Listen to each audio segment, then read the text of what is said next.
et bienvenue sur votre émission Femmes Leader. L'invité du jour est la grande politicienne Madame Djila Abibatou Nagnouma Traoré. Abibatou Nagnouma Traoré, bonjour. Bonjour. Comment ça va?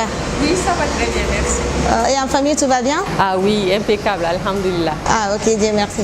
Au fait, on entend parler de Madame Djila Abibatou. Mais qui est Madame Djila Abibatou? Madame Djila Abibatou, ah, ça c'est... Vous pouvez nous parler un peu de vous? Oui, bien que ça soit un peu difficile de parler de soi, mais je vais me mettre à la tâche. J'espère être à la hauteur de vos attentes. Madame Djila Abibatou n'est autre qu'une jeune dame leader qui a environ 32 ans, qui est mariée à un garçon. Femme engagée depuis très longtemps, parce que depuis mes 11 ans, je suis activiste dans plusieurs organisations de la société civile, mais également depuis 2004, j'ai intégré un parti politique jusqu'à nos jours.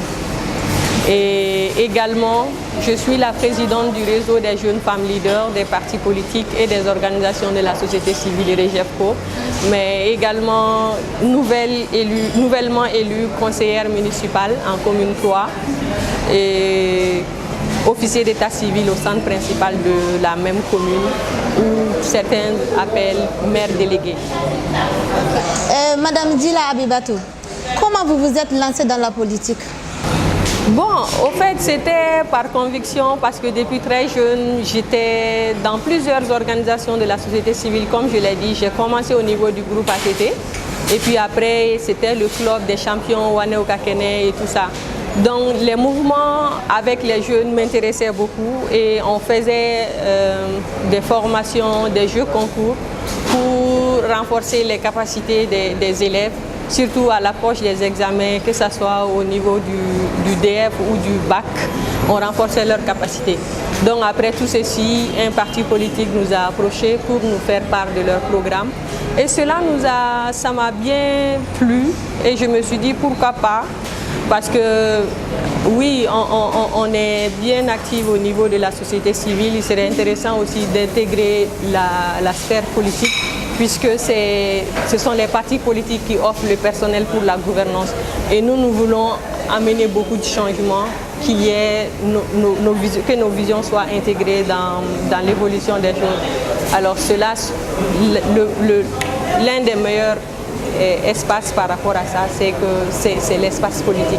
C'est pour cela que je l'ai intégré et depuis lors, ça m'a plu. Okay. Mais Madame Djila, en tant que présidente de REGEFCO, en même temps conseillère à la mairie de la commune 3, comment vous faites pour gérer votre famille? Oui, bon, on peut dire que ce n'est pas évident souvent. C'est un peu difficile quelquefois. Mais je dis Alhamdulillah Rabbil Alamina parce que j'ai le soutien de la belle famille, de la belle-mère dont je salue ici, Madame Djila Tata Foufana, qui me soutient beaucoup dans ses actions, de mes beaux-frères, de mes belles-sœurs qui sont à la maison. Et puis, quand il y a les activités, il arrive qu'ils prennent le garçon, qui s'occupe du garçon, ou qui m'aide pour que je puisse finir tôt les travaux au niveau de la maison pour aller effectuer les activités ou les tâches qui m'attendent au niveau du réseau ou au niveau du parti. Oui, vraiment, il faut reconnaître cela. Et monsieur aussi s'y met beaucoup, il me soutient, il m'aide beaucoup dans tout cela. Votre chéri vous soutient dans tout quoi? Mais évidemment, si c'était son soutien, je n'allais pas être aussi efficace ou bien aussi active sur le plan public. Mais comme nous le savons tous, ici au Mali, les femmes ne sont pas aussi considérées dans la politique. Est-ce qu'il vous arrive de rencontrer ce genre de situation? Cela dépend, on peut dire, du contexte. Pour ma part, je n'ai pas personnellement été confrontée à ces difficultés parce que ça fait très longtemps que j'ai commencé avec des jeunes, avec les aînés, puisque nous venons de notre famille avec des éducations qui nous permettent de nous entendre avec les autres, avec les aînés. Donc, à mon sens, je n'ai pas eu beaucoup de soucis à ce niveau, puisque j'ai eu beaucoup de soutien de la part des aînés au niveau du parti. ou bien de la part des femmes aussi qui nous soutiennent, qui nous accompagnent et qui nous montrent la voie à suivre et qui nous partagent très souvent leur expérience avec nous par rapport à ce qu'elles avaient comme défi pour émerger, pour concilier cette vie d'activiste, cette vie de militante avec la vie familiale. Donc ça nous a inspirés et ça nous permet aussi de mieux orienter nos actions et de ne pas souvent peut-être faire la même erreur que certaines. Mais il faut reconnaître aussi que ces contraintes par rapport à la considération au niveau des partis politiques, c'est une réalité pour les femmes. Ça existe bel et bien. Mais comme les personnalités diffèrent, je n'ai pas personnellement subi ça, mais d'autres le subissent. Il faut le dire. Alors, mais pendant vos campagnes, votre chéri, il ne se plaint pas? Les sorties nocturnes, les réunions tardivement, on laisse les bébés à la maison, tout, il ne mange pas. Pour qu'il puisse manger, il faut que ce soit la bonne qui lui donne à manger ou tout. Il accepte tout ça ou...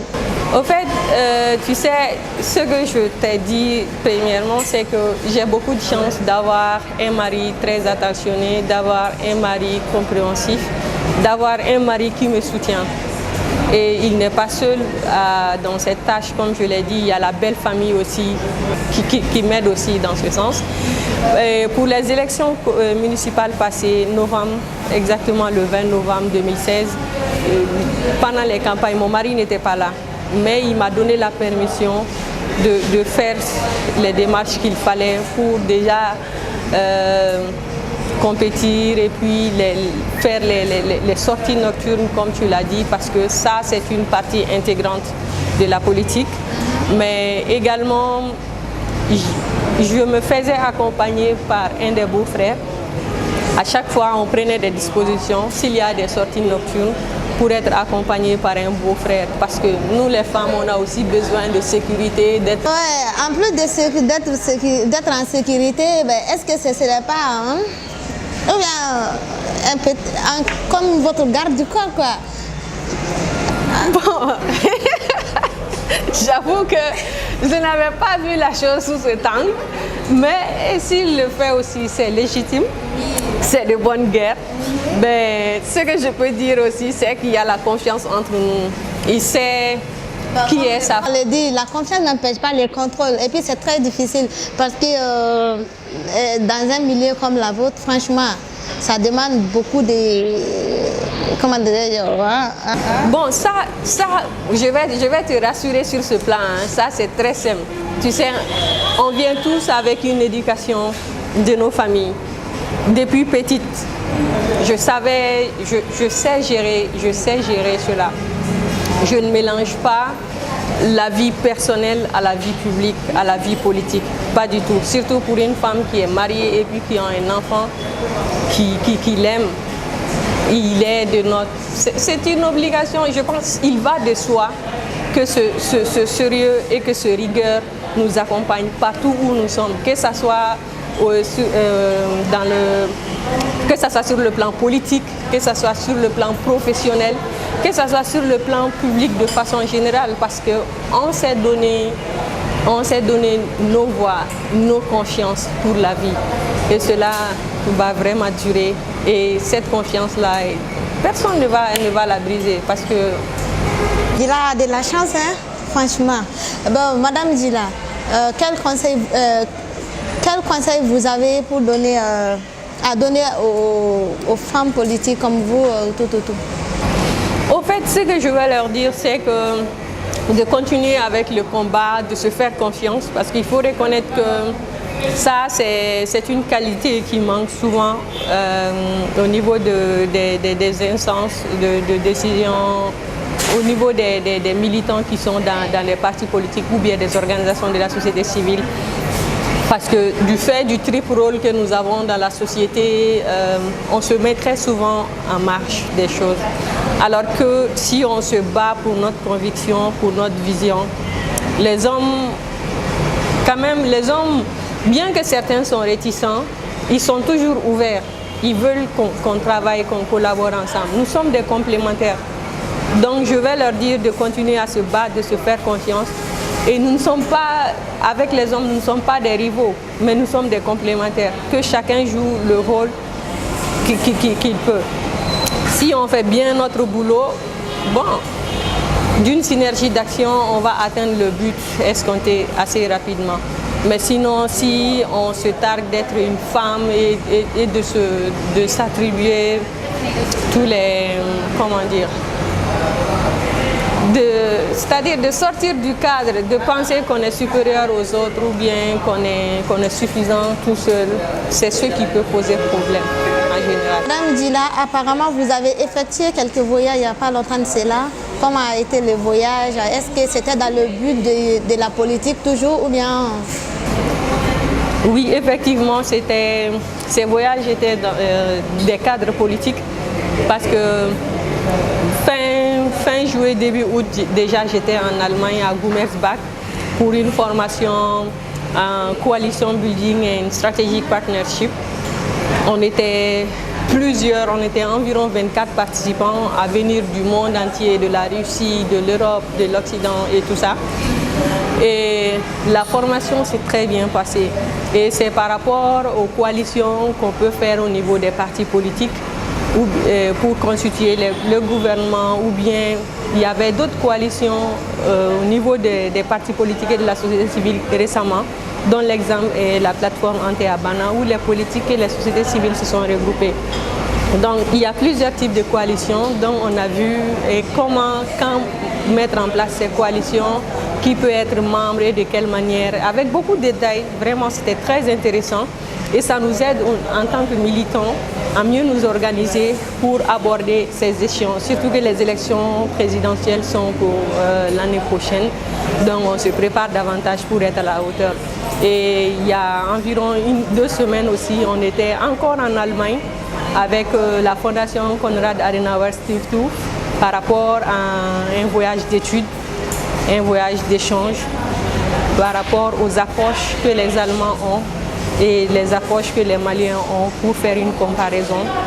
Et on était en collaboration avec le parti politique de Angela Merkel, l'actuelle chancelière de là-bas.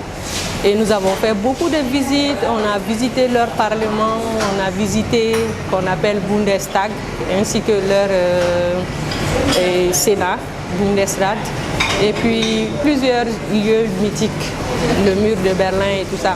C'était vraiment très intéressant et la fondation sur place aussi, elle nous a bien accueillis et nous a donné d'amples informations. Vous nous apportez quoi? Ce que je vous apporte, ce sont ces expertises et ces expériences qu'on va partager. Et même pas quelques chaussures, tout. Ah, c'est pas gentil ça. Quand on est à fond dans le militantisme, ce qu'on va apprendre là-bas, ce sont les connaissances, c'est ça notre priorité. Donc on avait même à peine le temps d'aller faire du shopping, comme les dames aiment bien le faire. Profitez au moins, même si c'était juste une minute. Ah? Oui, ça sera pour une autre fois. Ok, il n'y a pas de souci. On a amené beaucoup de connaissances qu'on sera heureux de partager avec les autres. Oui. Madame Djila, est-ce que vous comptez vous présenter dans la politique l'année prochaine, en 2018? En 2018, bon, déjà, pour ce qui est prévu, ce sont les élections présidentielles. Il est évident que je ne serai pas candidate, puisque je n'ai que 32 ans. Mon âge ne me le permet pas et mon ambition n'a pas encore atteint ce niveau. Mais également pour les élections législatives, c'est-à-dire, je me dis, ce sont des échéances lointaines. Je ne m'étais pas projetée dans ce sens pour le moment. Pour le moment, on est conseillère municipale, on essaie de régler les problèmes au niveau local. Alors si cela n'est pas suffisant au niveau opportun, on prendra les dispositions qu'il faut. Mais d'ici là, ce n'est pas dans l'agenda de se présenter pour une autre élection. Vraiment, Madame Djila, ce sont toutes les questions que j'avais à vous poser. Tout a été posé déjà. Donc, et puis, vous avez humblement répondu à nos questions. On vous remercie pour cela et on se dit au revoir. Merci.